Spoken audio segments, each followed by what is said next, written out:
ईश्वर भाई, अगर कोई स्टार्टअप शुरू करना चाहता है तो आपको क्या लगता है किस चीज़ के ऊपर सबसे पहले और सबसे ज़्यादा ध्यान देने की ज़रूरत है? 99% जो स्टार्टअप्स होते हैं वो फेल होते हैं, तो उसको सबसे पहले जो स्टार्टअप आइडिया ला रहा है वो फाइनेंशियली वायबल है कि नहीं, वो उसको सबसे पहले देखना है, प्रॉफिटेबल है कि नहीं। ओके, सबसे पहले हमको देखना है कि प्रॉफिट आइडिया जो है वो प्रॉफिटेबल कितना है, और इन केस आपका कोई ऐसा एक्सपीरियंस है कि आइडिया प्रॉफिटेबल नहीं होने की वजह से उनको क्या प्रॉब्लम आती है, या शुरू के लेवल पे वो इतना प्रॉफिटेबिलिटी जज करने की कोशिश नहीं करते हैं, तो क्या इश्यूज आते हैं बाद में? अभी आप पेटीएम का इश्यूज देखें, ऐसे काफी सारे स्टार्टअप्स हैं, उनको इश्यूज आए, उनको वीसी फंडिंग जैसे वेंचर कैपिटलिस्ट फंडिंग बोलते हैं, वो उनको मिलने में बहुत दिक्कत आती है। फिर समझो कि अगर आइडिया किसी बंदे को लग रहा है कि आइडिया फिजिबल है, वायबल है, तो नेक्स्ट स्टेप में उसको क्या करना चाहिए? उसके बाद उसको अपनी गवर्नमेंट की स्टार्टअप इंडिया स्कीम है, उसकी वेबसाइट है स्टार्टअप इंडिया, उस पर जाके उसको रिकॉग्निशन के लिए वहाँ अप्लाई करना होता है। उसके लिए उसको पिच डेस्क होती है, उसको प्रिपेयर करके वहाँ पे अपलोड करना होता है, उसके प्रोडक्ट की डिटेल वगैरह, आइडियाज वगैरह, वो वहाँ पे जैसे ही करेगा तो वो लोग वहाँ वेरीफाई करेंगे, फिर उसको स्टार्टअप इंडिया का रिकॉग्निशन मिलेगा। यानी startupindia.com गवर्नमेंट की साइट है, वहाँ पे उसको रजिस्ट्रेशन करना होगा, और वहाँ रजिस्ट्रेशन करने से उसको स्टार्टअप के रूप में रिकॉग्निशन हो जाएगा और बहुत सारी गवर्नमेंट स्कीम्स का बेनिफिट मिलेगा। ग्रेट। स्टार्टअप इंडिया में रजिस्ट्रेशन के बाद में जैसे आपने स्टार्टअप इंडिया पे रजिस्टर करा लिया तो उसका मेन बेनिफिट है आप रिकॉग्नाइज बाय गवर्नमेंट होते हैं, तो वहाँ पे आपको एक तो ट्रेडमार्क पेटेंट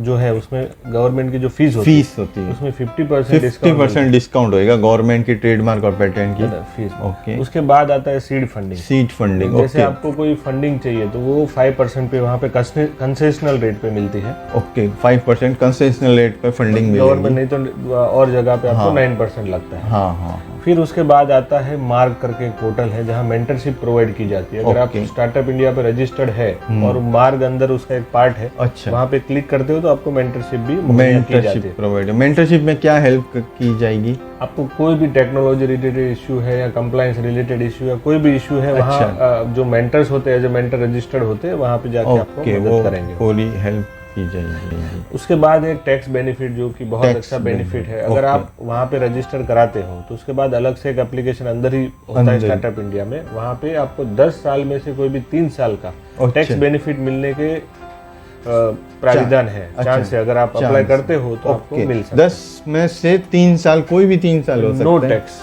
अच्छा, कोई टैक्स नहीं लगा। ये इनकम टैक्स होगा या जीएसटी होगा? ये इनकम टैक्स है। ओके, जीएसटी में कुछ बेनिफिट? अगर जीएसटी में कोई बेनिफिट नहीं है, इनकम टैक्स में। ओके, और कोई बेनिफिट अगर आपको लग रहा हो तो? इसके बाद आप देखें तो CSR करके एक फंड आता है, जो कि आप वहाँ पे अगर स्टार्टअप इंडिया पे रजिस्टर्ड करवा लेते हैं, नॉन रिफंडेबल बेसिस पे आपको अगर एलिजिबिलिटी आपका होता है तो आपको मिलते हैं। CSR फंड मिल सकता है नॉन रीपेमेंट बेसिस। और ये तो हमने खाली इलस्ट्रेशंस देखे, इसके अलावा भी आप रेगुलर उसका स्टार्टअप पोर्टल पे विजिट करो तो काफी सारी नई फंड वगैरह सब लोग देते हैं। Okay, great, thank you. Ishwar भाई, अब समझो हमने कई केसेस देखे हैं, स्टार्टअप फेल बहुत होते हैं, तो फेल होने की मेजर वजह या जो उनकी प्रॉब्लम्स है वो क्या रहती है कि जिसकी वजह से स्टार्टअप फेल बहुत होते हैं? देखिए, इसमें 4 चीजें हैं, मैं 1 बाय 1 लूंगा। पहले है आइडिया जो होता है आपका, उसको प्रोडक्ट में कैसे कन्वर्ट करेंगे, प्रोडक्ट को कैसे प्रॉफिटेबल बनाएंगे, जर्नी है पूरा। खाली आइडिया इंपॉर्टेंट नहीं है, आइडिया को कैसे प्रोडक्ट बनाएंगे, प्रोडक्ट को कैसे प्रॉफिटेबल बनाएंगे, ये चीज आपका सबसे पहले इम्पोर्टेंट है। सबसे इम्पोर्टेंट ये है कि आइडिया से प्रॉफिट कैसे निकालना है हमको, ये इम्पोर्टेंट। हाँ, और दूसरी फिर है मेंटरशिप।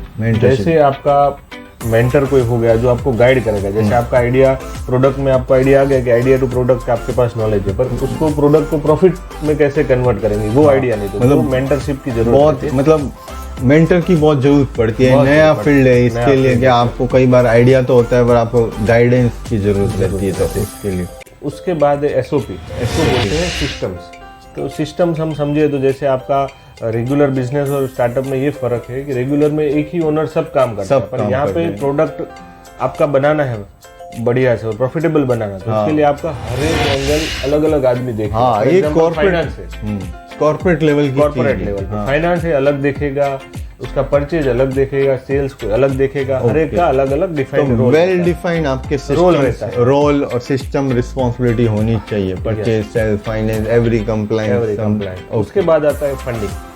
फंडिंग में ऐसा है कि शुरू में स्टार्टअप का आपको आइडिया आया, प्रोडक्ट तक गए आप, और वहाँ पे अगर आपका वेल डिफाइंड सब नहीं है तो फंडिंग में कई बार इश्यूज आते हैं। फंडिंग में इशू आएंगे तो शुरू से आपको सिस्टम्स आपके प्रॉपर रखने हैं। सिस्टम डिफाइंड, रोल डिफाइंड, तो फंडिंग जो देने वाला है वो आपको सोचेगा कि दे आर बराबर से दे के लिए। अगर फंडिंग आपको लेनी है तो आपके बुक्स, आपके सिस्टम्स, आपके प्रॉफिट सब ओके होना चाहिए तो ही फंडिंग मिलेगी। तो ही उसके ऊपर फंडिंग मिलेगी। एक अलग से डिफाइंड एक आदमी को रखना पड़ेगा कि फंडिंग के लिए क्या क्या उसको देखना है। ओके ओके, तो आपको मेंटर प्रॉपर सेलेक्ट करना है ताकि हर जगह गाइडेंस प्रॉपर मिल सके और सिस्टम वेल डिफाइन होने चाहिए जिससे कि फंडिंग में आपको कोई इश्यू ना आए।